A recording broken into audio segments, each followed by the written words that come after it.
ఏ బాటైనా పర్వాలేదంట, సమయంతో సాగటమే మన సింపుల్ సిద్ధాంతం.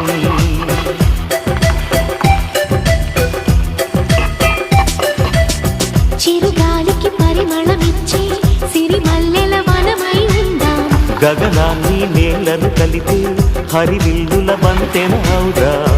ఆనందం అంటే అర్థం మనమంతా, ప్రతి పూట పాటై సాగే హుషారు సరిగమలో. ఎన్నో ఎన్నో రాగాలుండే సంగీతం కాదా, చల్లకి నవ్వుల కేరింత.